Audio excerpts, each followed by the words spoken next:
So Kirby, on that same topic with 3 to 6 months of expenses for an emergency fund, that kind of hints back towards like the what a lot of people are familiar with, the Dave Ramsey plan.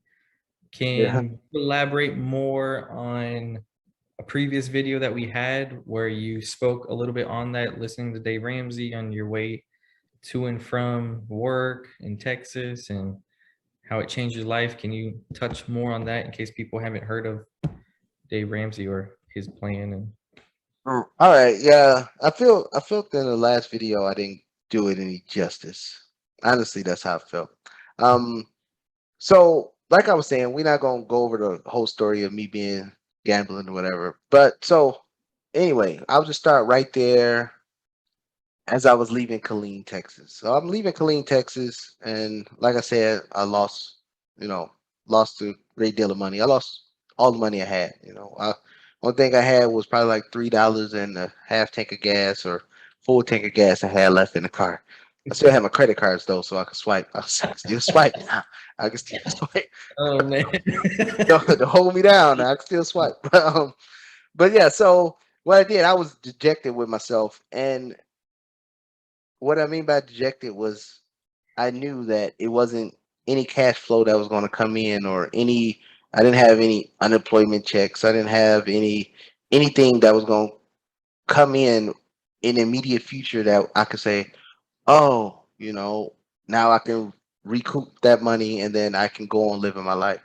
So, like I was saying, it's a highway. I believe it's Highway 35 that take you straight shot to from Killeen to San Antonio, about 2.5 hour drive. But for some reason, I went the long way through city calling passes and took the back road. And then again, I listen to AM radio all the time. I've been doing that ever since I was in college back when I was 17, 18 years old. I always listen to AM radio, but usually it's sports talk radio. But I'm on this back road, ain't nothing back there but deers, cows, and one radio station working on the AM system. So I'm searching through, searching through. I finally get a station, and then I hear the first voice I hear. I hear a couple calling in talking about they debt free, but their house and things like that. And I'm looking like, what the heck is this? And I keep on listening because that's the only station I got. Honestly, that's why I stepped. At that moment, that's the only reason why I kept listening. That was the only station I got. So Okay. I kept driving, listening, listening, and then other people was calling. It was a Friday, so it was debt free Friday.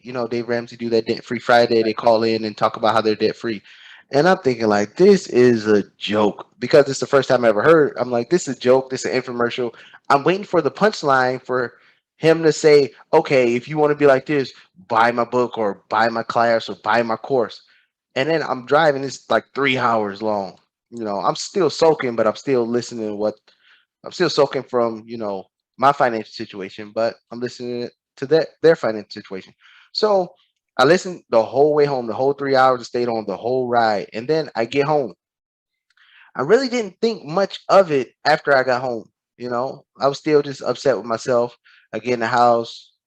I'm wondering what the hell I'm gonna say, how the hell I'm gonna get more money, and all those things. All things going through your mind when you're broke and don't have nothing. And then the next day, and like I said, it was closer to the winter time. In Texas, it wasn't snowing, but what I mean, November, December time frame. Uh, and then I'm driving around the 410 loop in San Antonio, and I see this big billboard, and I see a white guy named Dave Ramsey, and I'm thinking like I just was listening to this thing on the radio, and then it was just showing the radio station that it was on there in San Antonio. And me, let's be honest, let's be 100% honest. Growing up, being African American, black, I don't know what's PC these days, but just being a black male in the inner city, you always talk. The white man ain't gonna ever do nothing for you. They always the only thing they're there is to hold you down. So when I see this big billboard, I'm like, well, how like this redneck ain't telling me nothing that's gonna help me. That's exactly what I thought. But I was so mad at myself because of the financial situation I was in. What I did was I took my frustrations out on him. So, and this is how I figured I was gonna, take my frustrations out on him. I said, I'm gonna buy because at the time it was some commercial on that because I still had it on the same AM radio station. I still Right. had it on the same radio station, and then he had some infomercial saying that, he had a Christmas sale, total money makeover book, $10. So I told myself, I'm buying the book, I'm gonna read the book, and I'm gonna do everything he say in the book. And then when it don't work, I'm gonna call his radio station and I'm cussing him out. Again, I'm frustrated at myself, but I figure I gotta take it out on somebody. And then so I buy the book. Sure enough, shows up. A couple days later, we ain't have Amazon Prime then, or like a Kindle. So it took a couple days for the book to get there. Book gets there. As soon as it land on the steps, I start reading. And then it took me about 2 days to read the book. And then first I read the book and I'm looking for the punchlines. I'm looking for something to say, hey, if you really want to know how to do this, pay for my course or something. I'm looking for something for them to sell me. Because like I told you before, other failed business adventures, credit cards, and things like that, I've already been looped in like that. But I bought the book, I read it once, and then I was like, hold on. There was no catch. There was no, hey, it's something extra to do. He talked about the baby steps, talked about debt and things like that. And then so I was like, let me read this again in case I missed it. So then I read the book again. I'm like, this is actually possible. And that's all I said. This is actually possible. I wasn't on the, I'm about to do a debt-free screen mode. Yeah, I said this is actually possible. So the next thing I did, because me, I'm a creature of listening to stuff over and over again and implement it in my life. I still I still got a CD player. I still had a CD player in my car back then. I know, you got the XM radios and stuff like that. So I bought the audiobook. So I bought the audiobook. It was like this little cassette thing. It had like 4 or 5 discs in there, and I put them all because I had the CD changer. I put them all in there, and that's the only thing I would listen to. That was the only thing I would listen to. But the first thing you got to understand to hit like rock bottom and don't have nothing, people will hit there and they still want to fake it to make it look like they have something. So for me, and like I was telling you, I was in, the poker, society or whatever. So it was a lot of people that was throwing around money all the time. And I was out there with them. So, and they would always call me for games and things like that. My hardest thing to get over, because like I said, we always worried about what other people think of us. The hardest thing for me was when they text, or text or called and said, it's a game here, a game there, and I would just reply and say, I'm not going. That was the hardest thing. And then of course, I knew the next question would be, why not? You always there, because I was always there, and that was the only thing that was holding me back, with that burden. Like, oh man, how I'm explaining. But I had a good friend. I always played at his game, and he texts me, and he know who he is. If he's ever listened to this podcast, he'll know exactly who I'm talking about. He called me and said, hey, or text me and said, hey, you got a game or whatever. And I text him back and I said, first I had to admit it to myself, but I text him back and I said, hey, no, man, I'm about to focus on debt.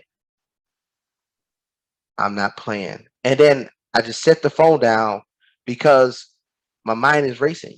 My mind is racing this, oh man, he about to go tell everybody I'm broke, things like that. But he came back with the greatest reply ever. He said, man, I hear you. Good luck. Best of luck with it. He was no pressure, no peer pressure. Oh man, come to the game. You can make it back or whatever. He said, good luck. He was like, I salute you on what you're doing. That was like the best feeling ever. I was like, because I really didn't care. Once he accepted it, that's what I was doing, and he didn't put pressure on me, and I wasn't worried about what everybody else was thinking. And kudos to him. He never. I mean, I didn't. No. Fast forward now. We still talk, still good friends. But that right there was the thing that was like, all right, now he accepted me, because that was like my closest boom coon there in Texas. That was like my closest guy, and he accepted it, and he appreciated what I was doing. I didn't care what nobody else did. So for me to tell everybody else, hey, I'm broke, I ain't got no money, it was easy peasy after that. And then but I had to have that mindset, and I had to look myself in the mirror is, hey, you're broke. You only have two choices. You can keep here faking it like you got money to impress everybody else, or you can actually realize that you're broke and fix yourself.